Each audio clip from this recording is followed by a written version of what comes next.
answer that question because all of us have sins of the, I don't even know what category I put it in. But basically is that I want you to reap. I want you to feel bad. I want you to pay for what you said to me or what you've done to me. The good thing about God is that he says, despite what other people have done to you, despite what they may say or what they may think, you are now responsible on making sure you only show goodness and kindness to them. Because the Bible says if you're kind to a person, he coals the fire on their head. Now what does that mean? That the more I'm kind to them, my niceness helps renew their mind. So imagine imagine being nice to someone that despises you. They know you despise them. They know they hurt you, but you still being nice.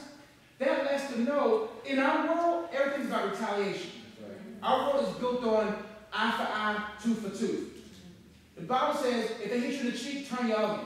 If your enemy says, go with me two, don't go with them one. No, he said, the Bible says, if you go with me one, if they want you to go with them one mile, go with them two. Meaning that if you go beyond the limits, you may win them. That's why I tell you, go to your job and just be nice to them. I know you don't want to. Ooh. See that? I know. I feel like, her and Florida really has something in common. They both really laying there, but that's why, I got respect because she's my elder, and I'm trying to change, and it's like, I put my hands on her because she's older, so it's kind of like, how can I change? But use that as a challenge. Challenge yourself and say, you know what? Monday, I'm going to just come nice. Tuesday, I'm going to be nice. And I bet you in 2-3 weeks, her perspective may not change all the way, but it'll change enough for you to see a crack in that and say, you know what? This person is now becoming better. Because the devil wants for all of us to wrestle against flesh and blood. Always fight with each other. Because if you fight with that person and y'all never understand the enemy behind both parties, then you'll be fighting that person, demons just laughing. So if you look beyond what you're facing and say, you know what, I'm going to be nice to this person no matter what, just say, you know what, I'm going to be intentional. I'm going to be intentional. Now that's tough.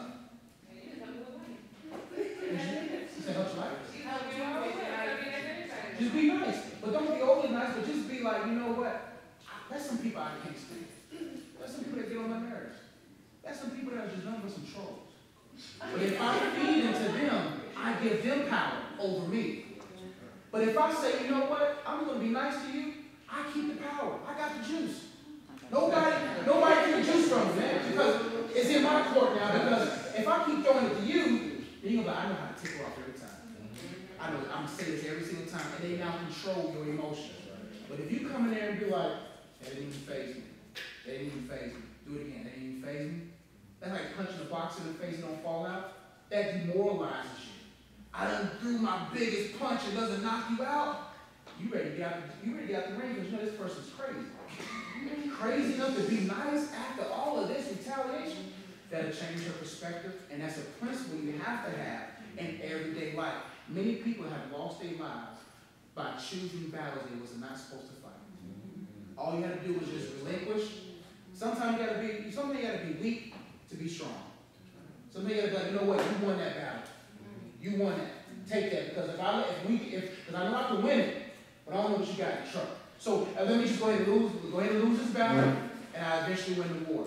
And if you got the war in mind, you may lose a couple of battles, but you'll eventually win the war.